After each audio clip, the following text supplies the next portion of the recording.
Dear students, ये lecture जो आपका है वो फैक्ट्री लाइटिंग के ऊपर है। ये टॉपिक जो है आपका इल्यूमिनेशन यूनिट का ही है। तो बेसिकली ये बहुत ही जनरल और कॉमन टॉपिक है आपका ये। तो इसमें हम लोग जो पढ़ेंगे कि फैक्ट्री लाइटिंग का जनरल रिक्वायरमेंट्स क्या है और फैक्ट्री लाइटिंग कितने तरह की होती है, मतलब उसमें क्या क्या चीज़ इन्वॉल्व होता है। जैसे अगर आप किसी फैक्ट्री को अगर लाइटिंग करने की बात अगर आप बोलते हैं तो उसका क्लासिफिकेशन क्या है, कितने तरह की फैक्ट्री लाइटिंग होती है और उसमें हम क्या क्या चीज़ें यूज़ करते हैं, है ना। तो ये बहुत ही कॉमन और बहुत ही जनरल टॉपिक है। इसमें कॉन्सेप्चुअली इतना कुछ ज़्यादा टफ नहीं है। ये आप समझिए कि एज ए जो टॉपिक है ये आपका नो हाउ टॉपिक है ना। व्हाट एंड हाउ का टॉपिक है ये। तो इतना कोई टफ टॉपिक नहीं है। तो शुरू करते हैं। सबसे पहली बात ये कि देखिए फैक्ट्री लाइटिंग क्या चीज़ होती है। देखिए कोई भी टॉपिक जैसे आप पढ़ते हो, तो जैसे ये फैक्ट्री लाइटिंग है, तो इसमें क्या है कि सबसे पहली बात है कि कैसा होना चाहिए। जैसे एक एग्जांपल बताता हूँ आपको। जैसे आप बाइक खरीदने जाते हो तो आपके मन में ये होता है कि आपकी बाइक कैसी होनी चाहिए, है ना। तो आपकी रिक्वायरमेंट्स क्या क्या है। तो वही चीज़ अगर हम फैक्ट्री लाइटिंग की बात करते हैं तो फैक्ट्री लाइटिंग की रिक्वायरमेंट्स क्या क्या होनी चाहिए, मतलब किस किस चीज़ों को फुलफिल करेगा आपका फैक्ट्री लाइटिंग। ठीक है, क्या क्या प्रॉपर्टीज़ होनी चाहिए उसके अंदर, क्या क्या कैरेक्टरिस्टिक्स होनी चाहिए उसके अंदर। रिक्वायरमेंट्स इसी को बोलते हैं। ठीक है। तो पैप्स देखिए बहुत ही कॉमन टॉपिक है, जनरल टॉपिक जैसा मैंने आपको बताया। तो सबसे पहले तो ये होता है कि अगर जो भी लाइटिंग सिस्टम हो आपका, वो जो भी वर्किंग प्लेन है। वर्किंग प्लेन मतलब जहाँ पे आप काम करते हो। जैसे अगर आप बैठ कभी पढ़ रहे हो तो टेबल आपका वर्किंग प्लेन हो गया, क्योंकि टेबल पे आप पढ़ाई कर रहे हो। ठीक है। उसी तरह फैक्ट्री में जब आप काम करते हो तो वहाँ पे जो बेंचेस लगे हुए होते हैं, प्रेसेस लगे हुए होते हैं, वो आपका वर्किंग प्लेन हो जाता है। तो वर्किंग प्लेन मतलब वो सतह जहाँ पे आप काम करते हो। तो कोई ज़रूरी नहीं है कि वर्किंग प्लेन आपका ज़मीनी हो। वर्किंग प्लेन तो हो सकता है ज़मीन से 2 मीटर ऊपर हो सकता है, 5 फीट ऊपर हो सकता है। तो ये डिपेंड करता है कि आपका प्लांट कौन सा है और आपका फैक्ट्री कौन सा है। ठीक है। तो जहाँ भी आप काम कर रहे हो उस प्लेन पर एडिक्वेट इल्यूमिनेशन होना चाहिए। एडिक्वेट मतलब होता है जो रिक्वायर्ड वैल्यू है ना। मतलब जो इल्यूमिनेशन लेवल रिक्वायर्ड है वो होना चाहिए। एडिक्वेट का मतलब वो होता है ना, कि मतलब fit as per the requirement. Adequate का मतलब जो होता है, अगर जनरल आप टर्म में देखेंगे, fit as per the requirement. ठीक है। तो थोड़ी बहुत देखिए इंग्लिश जो है वो उतना टफ नहीं है, थोड़ा समझने की ज़रूरत है, वो हो जाता है। तो इतना लाइट होना चाहिए ताकि आपका वर्किंग प्लेन जो है उसके ऊपर प्रॉपर इल्यूमिनेशन आ जाए। अगर एडिक्वेट पढ़ने में अगर परेशानी है तो प्रॉपर वर्ड भी आप यूज़ कर सकते हैं और या फिर रिक्वायर्ड भी कर सकते हैं। ठीक है, ये दोनों में से कोई वर्ड यूज़ कर सकते हैं अगर एडिक्वेट आपको समझ में नहीं आ रहा है ना। तो it should provide required illumination on the working plane, और it should provide proper illumination on the working plane, और it should provide an adequate illumination on the working plane. तीनों सेंटेंस का मतलब लगभग सेम है, बट एडिक्वेट जो है वो मोस्ट अप्रोप्रिएट है, तो इसीलिए मैंने यहाँ पे ये यूज़ किया है। ठीक है। उसके बाद है कि it should give a good distribution of the light. अब देखिए आप जहाँ वर्किंग प्लेन पे काम कर रहे हो वहाँ तो लाइट आपको ज़रूरत है ही, लेकिन आसपास के एरिया में भी जहाँ पे आप वर्किंग प्लेन से या वर्किंग एरिया के जो सराउंडिंग है उसमें भी लाइट का डिस्ट्रीब्यूशन प्रॉपर होना चाहिए, है कि नहीं। क्योंकि जैसे आप अगर मान लीजिए जहाँ काम कर रहे हो वहाँ अगर लाइटिंग अच्छी है और जहाँ दूर पे काम कर रहे हो वहाँ पे अच्छा नहीं है, तो ऐसा कोई ज़रूरी थोड़ी कि आप जहाँ पे काम कर रहे हो सारा सेटअप वहीं पर, कुछ सेटअप आपसे दूर पे भी हो सकता है। तो वो डिस्ट्रीब्यूशन ऑफ लाइट आपका प्रॉपर होना चाहिए। फिर है fitting should be simple and easy to clean. ये बहुत ही नॉर्मल चीज़ है कि जो भी फिटिंग्स मतलब होता है उसका होल्डर हो गया, फिर उसके रिफ्लेक्टर्स हो गए जो हम लगा के रखते हैं। ठीक है। तो इन सब चीज़ों का जो है जो कंस्ट्रक्शन होना चाहिए या फिर कहते हैं फिटिंग जो होनी चाहिए बहुत ही सिंपल होनी चाहिए, ताकि आप उसको इजीली क्लीन कर सको। क्लीन करने की जरूरत क्यों पड़ती है, क्योंकि आपका जो अगर क्लीन नहीं करोगे तो आपका जो है मेंटेनेंस फैक्टर का वैल्यू हाई हो जाएगा, है ना। आपने जो मैंने आपको पढ़ाया है मेंटेनेंस फैक्टर, डिप्रिसिएशन फैक्टर, ये सब चीज़ें जो हैं, और यूटिलाइजेशन फैक्टर की वैल्यू घट जाएगी आपकी, है ना। तो देखिए है सब कुछ वही चीज़, लेकिन अब हमने इसको समराइज वे में पढ़ना शुरू कर दिया है। ठीक है। तो जब भी हम इस चीज़ की बात करेंगे तो अगर आप क्लीन नहीं करोगे तो यूटिलाइजेशन फैक्टर आपका अफेक्टेड होगा, डेप्रिसिएशन फैक्टर का वैल्यू अफेक्टेड होगा, और आपका जो मेंटेनेंस फैक्टर का वैल्यू है वो अफेक्टेड होगा। ठीक है, तो ये है आपका जो वैल्यू है। ठीक है, और अगर आप प्रोजेक्टर्स की बात करोगे तो उसमें वेस्ट लाइट फैक्टर आता है एक, है ना। तो इसको मैं WF से लिख देता हूँ। तो ये सारे फैक्टर्स जो हैं, इन सब की वैल्यूज़ हमें चाहिए एक प्रॉपर। अगर आप क्लीन नहीं रखोगे तो इन सब की वैल्यूज़ जो हैं वो रिक्वायर्ड से आगे निकल सकती हैं।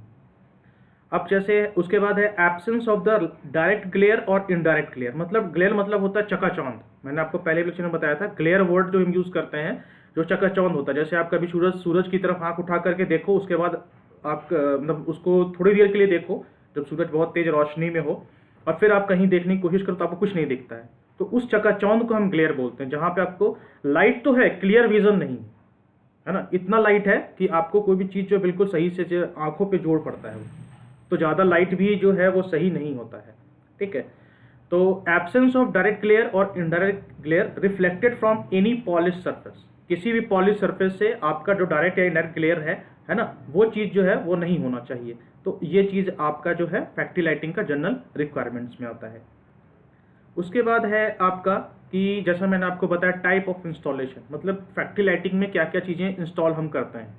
तो अब इसका क्लासिफिकेशन, जैसे मैंने आपको लेक्चर के स्टार्ट के पहले बताया कि अब हम क्लासिफिकेशंस भी पढ़ेंगे कि हमारा जो फैक्ट्री के लाइटिंग में को हम कितने तरीके से क्लासीफाई कर सकते हैं। ठीक है, बहुत देखिए टॉपिक बहुत जनरल है लेकिन नॉलेजेबल टॉपिक है, मतलब एक जनरल पॉइंट ऑफ व्यू जो हो। तो एक होता है आपका जनरल लाइटिंग, जिसमें नॉर्मल है आपका लैंप होगा, और जहाँ कहीं भी आप काम कर रहे हैं वहाँ पे यूनिफॉर्म डिस्ट्रीब्यूशन ऑफ लाइट होगा। तो ये इन सब को प्रोवाइड करने के लिए हम जनरल लाइटिंग यूज़ करते हैं। वहाँ पे लैंप आप डिफरेंट हाइट्स पे लगाएंगे, आप अपना वर्किंग प्लेन को देख करके, ताकि आपका लाइट जो है प्रॉपर वर्किंग प्लेन पर आ जाए और डिस्ट्रीब्यूशन ऑफ लाइट भी यूनिफॉर्म रहे, हर जगह प्रॉपर लाइटिंग होनी चाहिए। उसके बाद है Heights of the lamp should be above the travelling crane. ये बहुत ही ज़रूरी है। जैसे मान लीजिए कि आप स्टील पावर प्लांट में काम कर रहे हो या फिर रबर फैक्ट्री में काम कर रहे हो, है ना, तो मैक्सिमम हर फैक्ट्री में आपको मूविंग क्रेन मिल ही जाएगा। ऊपर की तरफ आप देखना, ऊपर रेलिंग, ऊपर जो होता क्या है बेटा कि ऐसे रेलिंग्स बने होते हैं वो शेड्स पे, है ना, ये शेड पे रेलिंग बने होते हैं और ये ग्रुप्स रहता है यहाँ पे। ठीक है, और इसी ग्रुप से आपका जो क्रेन टाइप का है वो ऐसे जो है यहाँ पे ऐसे करके मूव करता रहता है। ठीक है, तो इस तरीके से इवन कि आपका जो चाय फैक्ट्री है ना, टी फैक्ट्री, जहाँ पे टी का हम प्रोडक्शन करते हैं, वहाँ भी होता है। तो क्रेन हर जगह होता है। ठीक है, तो मूविंग क्रेन जो है आपका, जो ट्रैवलिंग क्रेन है उसके हाइट के ऊपर होना चाहिए। और जैसे ये तो हुआ आपका क्रेन जो ट्रैवल कर रहा है, एक होता है क्रेन जो आपका नीचे में होता है ना, आपने देखा भी होगा, उसके ऊपर ऐसे करके निकला हुआ रहता है, तो इससे हम कुछ उठाते हैं। तो इसके हाइट ऐसा होना चाहिए कि इसका हाइट जो है वो से ऊपर आप लाइट को इंस्टॉल करेंगे। उसके बाद है side lighting should be provided to achieve additional illumination on the vertical plane. ये बहुत ही अच्छी बात है, क्योंकि आप जब जैसे मान लीजिए आपका सीलिंग, ठीक है, ये सीलिंग में आपने जो है वो लाइटिंग मान लीजिए प्रोवाइड कर दिया ऐसे करके। ठीक है, तो इस लाइटिंग की वजह से, है ना, लाइट सब नीचे तो आएगा आपके, ये प्रॉपर लाइटिंग तो हो जाएगी, लेकिन जो साइड वॉल्स होते हैं, है ना, साइड वॉल्स जो होते हैं, ये वाले दीवार जो होते हैं, इनमें लाइटिंग की ज़रूरत पड़ती है। ठीक है, साइड वॉल्स में ज़रूरत पड़ती है। तो इन सब के लिए हम क्या करते हैं कि जो आपका साइड लाइटिंग है वो हम प्रोवाइड करते हैं। जैसे आप साइड लाइटिंग कैसे कर सकते हो, ये आप यहाँ कॉर्नर पे लाइट बैठा सकते हो, है ना, ऐसे कॉर्नर पे लाइट बैठा सकते हो ये। उसके बाद आप यहाँ पे भी और फिर जो है आप नीचे बेस में भी ऐसे लाइट बैठा सकते हो ऐसे करके। तो ये डिपेंड करता है कि आपका वर्किंग प्लेन कैसा है। तो इससे क्या होगा कि आपका जो, जैसे मान लीजिए कि ये यहाँ तक लाइट रेंज कवर करेगा और ये यहाँ तक लाइट रेंज कवर करेगा, तो देखिए पूरा दीवार जो आपका कवर हो गया लाइट से ऐसे करके। उसी तरीके से ये यहाँ कवर करेगा, यहाँ कवर करेगा, तो ये पूरा जो है आपका कवर हो जाएगा लाइट से। तो इस तरीके से हम साइड लाइटिंग प्रोवाइड करते हैं अगर आपको वर्टिकल प्लेन में अगर आपको एडिशनल इल्यूमिनेशन चाहिए तो। उसके बाद वाइट वॉशिंग और पेंटिंग ऐसा होना चाहिए आपका कि जो इंस्टॉलेशन है उसका जो इफेक्टिवनेस है उसको इंक्रीज करे। जैसे मान लीजिए कि आपका जो दीवार है वो ब्लैक कलर का है ना, तो आप उसमें कितनी भी लाइटिंग कर लीजिए तो सारे लाइट को एब्जॉर्ब कर लेगा वो, है ना। तो लाइट ऐसा, अब उसमें जैसे सफ़ेद कलर हो गया या फिर आपका येलोइश कलर हो गया, ये सब कलर जो होते हैं वो आपके लाइट को ना और ब्राइटनेस बढ़ाते हैं। तो उससे फ़ायदा क्या होता है कि कम बल्ब में आप ज़्यादा ब्राइटनेस अचीव कर सकते हैं, ज़्यादा इल्यूमिनेशन लेवल अचीव कर सकते हैं for a proper given working space. ठीक है, तो इसका मतलब ये हो गया। उसके बाद है आपका लोकल लाइटिंग। एक जनरल लाइटिंग हो गया, उसका लोकल लाइटिंग है। तो लोकल लाइटिंग है जहाँ पे आपको इंटेंस इल्यूमिनेशन रिक्वायर्ड है। मैं बताता हूँ कैसे। जैसे मान लीजिए कि आप जो है ये मान लीजिए फैक्ट्री की सीलिंग है, ठीक है, ये जो है आपकी फैक्ट्री की सीलिंग है और ये आपका बेंच है, वर्किंग बेंच है जहाँ पे आप काम कर रहे हो। जैसे कभी कभी मान लीजिए कोई कारपेंटरी वर्क करना होता है या फिर लेथ मशीन पे काम करना है। सबसे बढ़िया एग्जांपल वही है, लेथ मशीन पे काम करना है, वेल्डिंग करना है ना, ये सब कटिंग करना है। तो उन सब के लिए क्या होता है कि आपको बहुत ही शार्प मतलब हर एक पॉइंट टू पॉइंट आपको देखना पड़ता है।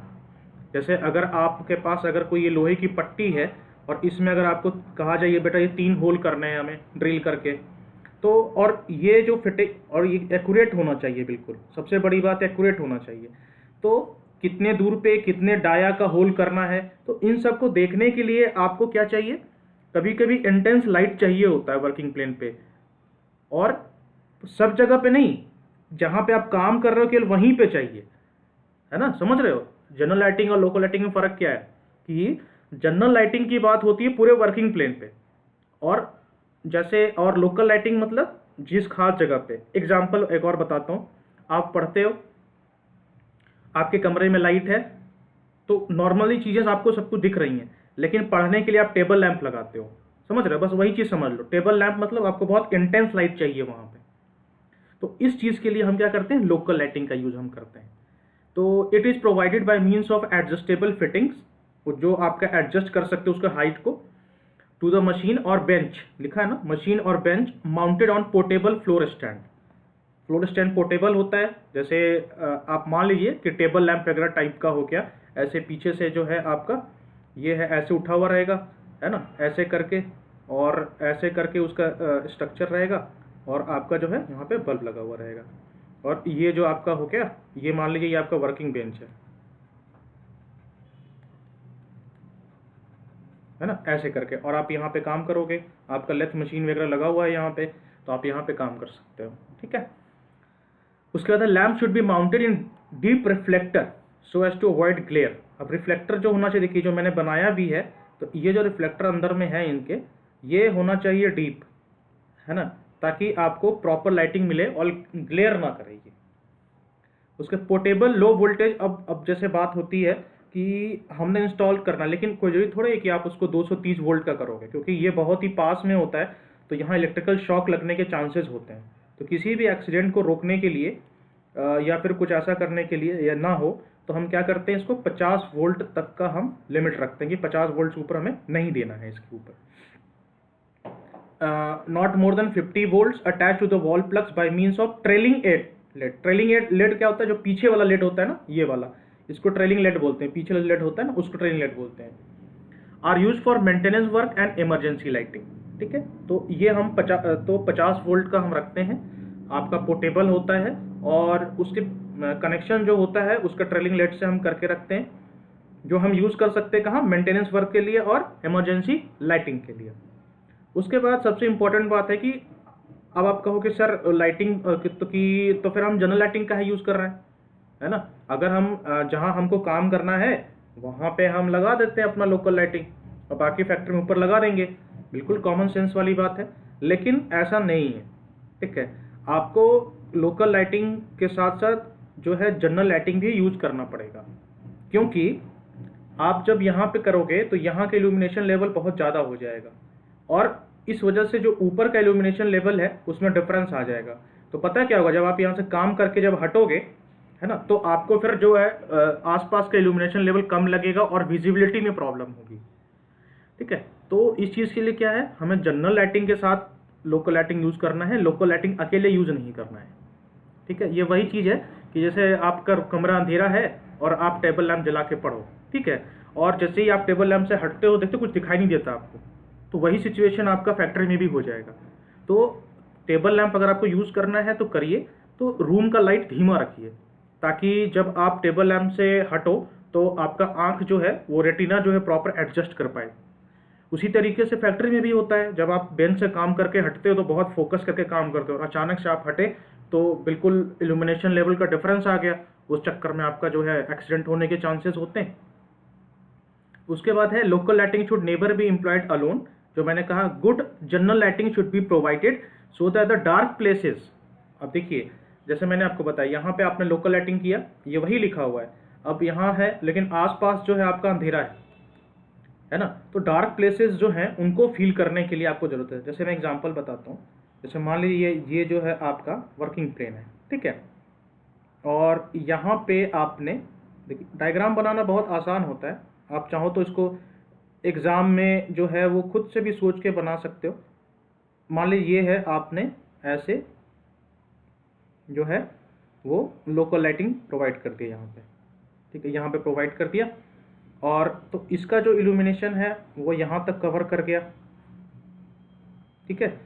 उसके बाद आपने एक और जो है वो प्रोवाइड किया हुआ है ऐसे करके अपने बेंच पे, वर्किंग बेंच पे आपने ऐसे जो है एक और प्रोवाइड किया हुआ है, ये हो गया आपका ऐसे,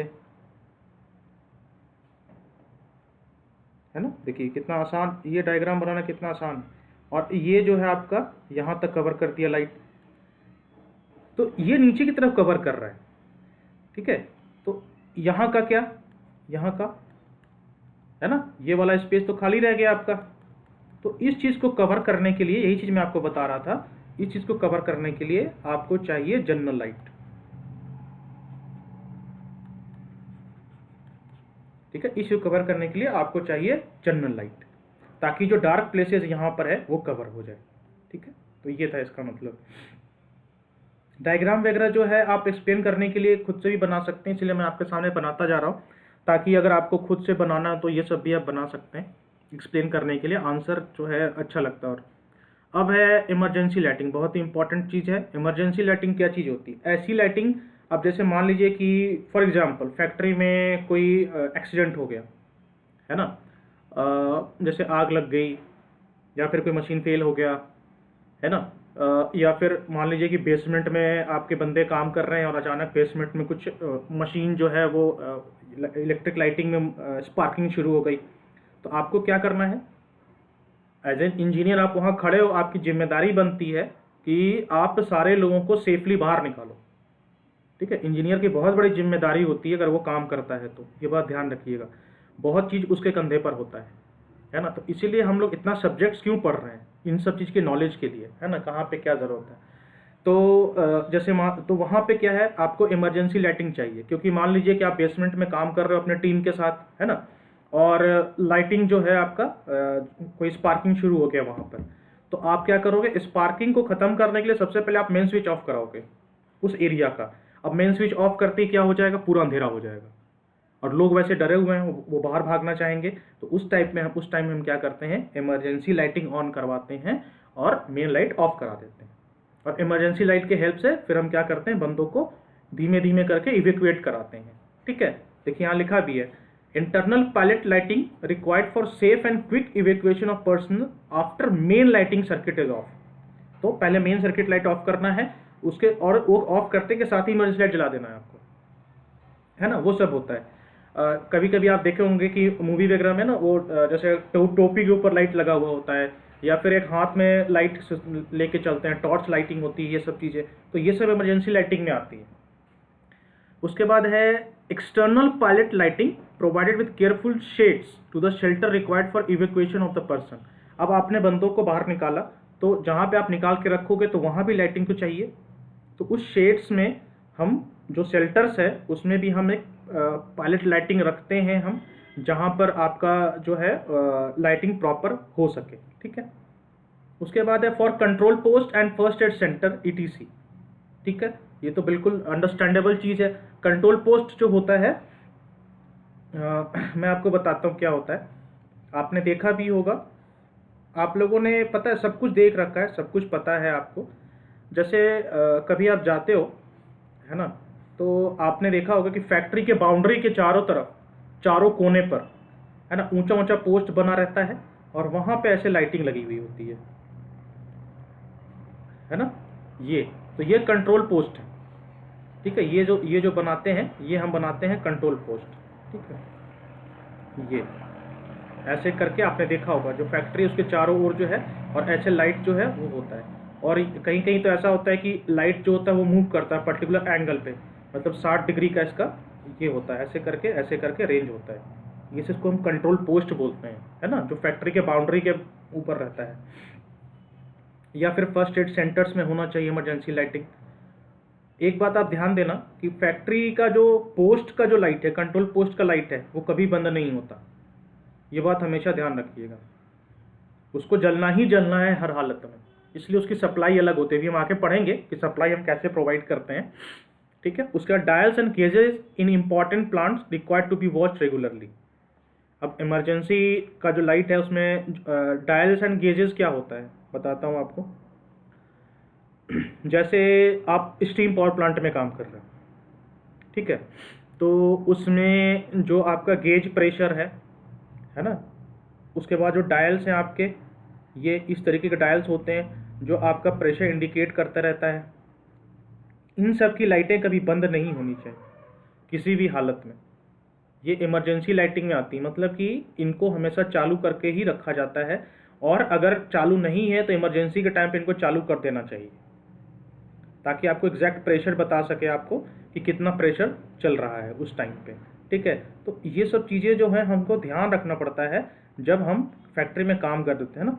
तो अब समझ में आया आपको कि देखिए, बहुत टेक्निकल चीज़ें इन्वॉल्व हैं, छोटी छोटी चीज़ें हैं, उनको मिला के एक बड़ा सिस्टम बनता है, तो ये ध्यान देना होता है हमें। उसके बाद हाँ, अभी मैंने आपसे बात की है कि लाइटिंग कैसे करनी है, हमें सप्लाई कैसे देना है।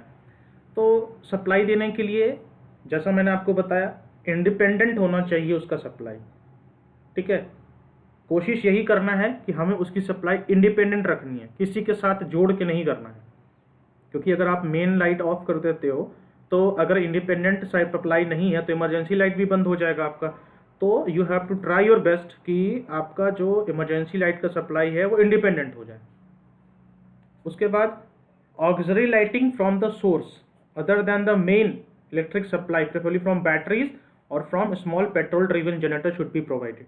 ये प्रोविज़न आपके पास होना चाहिए एज ए बैकअप, कि मान लीजिए कि आप एक ऑक्सिलरी मान लीजिए आप सप्लाई तो अलग से दे रहे हो, तो मान लीजिए वो सप्लाई फेल होने के कगार पर आ गया, तो आप क्या करोगे, जो आपका इन्वर्टर सिस्टम है उससे लाइट देना शुरू कर दो, या फिर कोई जनरेटर है उससे सप्लाई देना शुरू कर दो, ताकि आपका इमरजेंसी लाइटिंग जो है वो प्रॉपर काम करे आपका।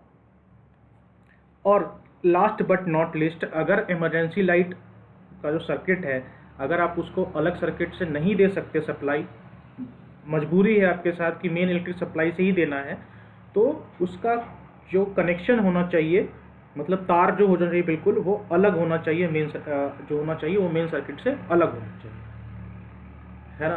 तो ये सब चीज़ें हैं जो आपको ध्यान देना पड़ता है फैक्ट्री लाइटिंग में। तो जैसा कि मैंने आपको कहा कि टॉपिक बहुत ही आसान है, बहुत ही ईजी है, हमें अंडरस्टैंडिंग की ज़रूरत है कि हाँ क्या क्या हमें प्रॉपर ध्यान देना है। और देखिए ये सब जो चीज़ें हैं ना, जब आप लोग काम करने पहुंचोगे तो वहाँ आप लोग को समझ में आएगा। क्योंकि जैसे आप लोग अभी मैं आपको बता रहा हूँ कि ये हमने 3 टॉपिक पढ़ा है, ठीक है।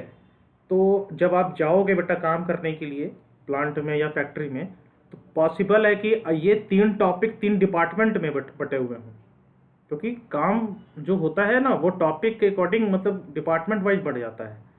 तो हो सकता है कि आपको स्टार्टिंग में एज ए ट्रेनिंग आप काम करो, ट्रेनर तो आपको इमरजेंसी लाइटिंग वाले में रख दे कि हाँ भाई पहले आप वहाँ पे सीख करके आओ, फिर आपको जनरल लाइटिंग में डाल दे, है ना। तो इन सब चीज़ों का जो है वो बहुत ध्यान रखा जाता है। तो इसलिए टॉपिक जो है general knowledge point of view से बहुत ज़रूरी है। और ये रेफरेंसेस है जो मैंने लिए हैं आप लोग को रिफ़र करने के लिए। तो ये टॉपिक यहीं पे एंड होता है। So thank you so much for watching this video and take care of yourself.